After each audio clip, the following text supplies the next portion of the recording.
Salam sejahtera buat kita semua. Kembali dengan saya. Neraca harus seimbang agar pencari keadilan tidak bimbang.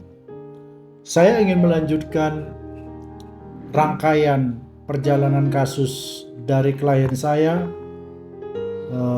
keluarga Herbert Pasaribu melawan Ahmad Suwandi dan Wagimun. Di tayangan video yang lalu saya sudah sampaikan bahwa putusan perkara yang di Pengadilan Negeri Stabat itu sampai kepada Mahkamah Agung. Lalu sekarang klien kami itu mengajukan gugatan baru ke Pengadilan Negeri Lubuk Pakam, menggugat ganti rugi terhadap Ahmad Suwandi dan Wagimun beserta dengan istrinya Yenti. Nah, gugatan ganti rugi ini tentu sangat masuk akal. Karena sejak tahun 2010 ketika tanah tersebut seluas 26 hektar tadi dikerjakan oleh Ahmad Suwandi, yang awalnya Wagimun itu tidak muncul, lalu kami mulai menduga bahwa ketidakmunculan dari Wagimun adalah itu sebuah skenario. Jadi Ahmad Suwandi yang lebih dulu dimunculkan ke permukaan untuk menguasai tanah klien kami itu. Nah, kemudian dalam perjalanan kasus ini di tahun 2010 itu kami mulai mengendus, mulai mencium bahwa tanah seluas 26 hektar itu telah ditanami sawit oleh saudara Wagimun. Nah, kemudian ketika kami gugat di Pengadilan Negeri Lubuk Pakam ganti rugi karena mulai 2010 sampai 2018 ya tanah itu dikuasai oleh Wagimun dengan menanam sawit. Gugatan pun berjalan di Pengadilan Negeri Lubuk Pakam. Gugatan kami yang pertama itu terregistrasi dengan nomor 4. Nomor 4 Perdata Gugat tahun 2018 PN LP waktu itu. Di dalam perkara perdata nomor 4, gugatan kami ditolak. Meskipun bagi kami itu sesuatu yang aneh karena secara hak, secara administrasi, kepemilikan dari klien kita Herbert Pasaribu itu sangat kuat. Tetapi kita menghargai hukum, maka kita mengajukan banding saja ke Pengadilan Tinggi. Di Pengadilan Tinggi, gugatan kita terhadap Ahmad Suwandi dan Wagimun dan Yenti itu dikabulkan, dimenangkan. Dikatakanlah bahwa tindakan menguasai tanah seluas 26 hektar itu dan melakukan penanaman sawit itu merupakan perbuatan melawan hukum. Sekaligus di dalam putusan Pengadilan Tinggi itu yang kami ingat di dalam perkara nomor 13 tahun 2019 itu dinyatakanlah bahwa tanah seluas 26 hektar itu adalah sah milik Herbert Pasaribu dan kawan-kawan. Sekaligus ketika dinyatakan bahwa perbuatan ketiga tergugat ini, yaitu Wagimun, Yenti, dan Ahmad Suwandi, ketika dinyatakan mereka sebagai tergugat yang beretikat tidak baik, melanggar hukum, lalu di sana juga mereka dihukum untuk membayar ganti rugi sebesar 2.116.000.000 dan seterusnya. Kemudian pihak Wagimun dan kawan-kawan tidak menerima putusan banding, lalu mereka mengajukan kasasi ke Mahkamah Agung. Putusan di kasasi Mahkamah Agung menguatkan putusan dari Pengadilan Tinggi. Kami sampaikan di sini putusan Mahkamah Agung itu terregistrasi dengan nomor 1541 tahun 2020, menguatkan putusan Pengadilan Tinggi. Waktu putusan Pengadilan Tinggi ini sudah dikuatkan, kami mengajukan upaya hukum eksekusi, upaya hukum pengosongan kepada Ketua Pengadilan Negeri Lubuk Pakam yang waktu itu dijabat oleh Ibu Rosihan Juhriah. Dengan berbagai keterangan-keterangan yang disampaikan ke kami, waktu itu mungkin memakan waktu berbulan-bulan, belum ada tindak lanjut dari permohonan eksekusi kami ini atas putusan Mahkamah Agung nomor 1541 tadi. Lalu yang setelah melalui kajian menurut Ibu Ketua Pengadilan ini, lalu akhirnya Ketua Pengadilan Negeri Lubuk Pakam, Ibu Rosihan Juhriah waktu itu mengatakan belum bisa ditindaklanjuti putusan perkara nomor 1541 karena masih dalam upaya hukum PK.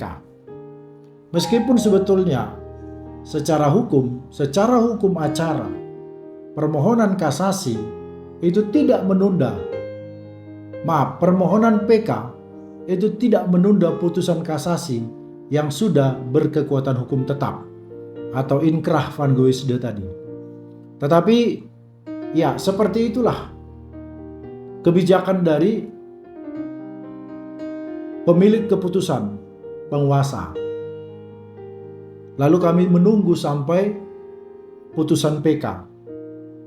Dan putusan PK pun keluar di tahun 2021 dengan nomor registrasi 980. Putusan PK keluar. Jadi menurut kami secara hukum sudah sempurna keputusan klien kami ini bahwa Wagimun, Yenti, dan Ahmad Suwandi ini telah dinyatakan sebagai perbuatan mereka adalah perbuatan yang melanggar hukum. Lalu kemudian mereka tetap dihukum untuk membayar ganti rugi 2 miliar 116 lebih itu. Tetapi kami masih menghadapi kendala dari Ketua Pengadilan Negeri Lubuk Pakam. Waktu itu kami sebetulnya kepingin ketemu dengan Ketua Pengadilan Negeri Lubuk Pakam, tetapi selalu saja kami tidak bisa diterima dan selalu saja jawaban yang diberikan kepada kami adalah nanti akan dibalas melalui surat. Dan akhirnya kami mendapati surat dari Ketua Pengadilan Negeri Lubuk Pakam yang menyatakan bahwa gugatan kami nomor 4 Perdata Gugat tahun 2018 itu tidak bisa dieksekusi karena menurut Ketua Pengadilan Negeri Lubuk Pakam tidak ada amar putusan yang menyatakan agar tanah perkara dikosongkan oleh pihak tergugat. Nah, kami sebetulnya kepingin berdiskusi, kami sebetulnya kepingin saling memberi argumentasi terhadap putusan ini, tetapi lagi-lagi kami tidak pernah mendapat peluang itu. Kenapa kami ingin berdiskusi dan ingin saling mengajukan argumentasi? Karena di dalam surat Ketua Pengadilan Negeri Lubuk Pakam yang ditandatangani oleh Ibu Juhriah Rosihan dikatakan bahwa yang punya nilai eksekusi, yang punya katakanlah yang bisa dieksekusi adalah uang sejumlah 2 miliar 116 juta lebih itu. Tetapi untuk mengeksekusi mereka dari tanah itu tidak bisa karena tidak ada amar putusan yang menyatakan bahwa tergugat harus mengosongkan tanah terperkara. Bagi kami sebetulnya apa esensi putusan yang bersifat kondemnatur dan yang deklaratur? Bagi kami sebetulnya putusan nomor 4 Jungto nomor 13, Jungto nomor 1541, Jungto nomor 980 itu bagi kami adalah putusan yang bersifat kondemnatur. Kenapa? Karena ternyata di dalam amar putusan itu menghukum para tergugat-tergugat untuk membayar ganti rugi. Bukankah amar putusan yang menyatakan mereka harus membayar uang ganti rugi karena menguasai tanah klien kami? Bukankah itu salah satu putusan yang bersifat menghukum? Kok kondemnatur.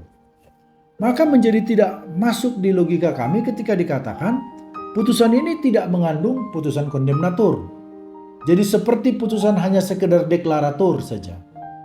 Jadi di sini kadang-kadang yang tidak terbuka bagi kita untuk ruang berdiskusi dan beradu argumentasi. Yang ini yang sangat kami sesalkan dari keputusan dari Ketua Pengadilan Negeri Lubuk Pakam yang lama. Dan akhirnya putusan ini berlarut-larut tidak bisa dilaksanakan. Nah, lalu kemudian kami akhirnya berpikir bahwa kami harus melengkapi putusan perkara nomor 4 ini, ya, supaya jangan ada alasan dari pihak pengadilan untuk menolak permohonan kami melakukan upaya eksekusi. Meskipun sebetulnya kalau Ketua Pengadilan Negeri menghargai bagaimana upaya-upaya hukum yang dilakukan oleh para pihak sekian lama, klien kami sebagai pemilik tanah yang bersertifikat hak milik, ada orang yang menguasai tanah itu dengan sesuka hatinya dan menghasilkan dan mengambil hasil dari tanah yang dimiliki oleh klien kami, harusnya Ketua Pengadilan Tinggi itu punya kebijaksanaan untuk bisa melaksanakan. Tapi itu tidak terjadi.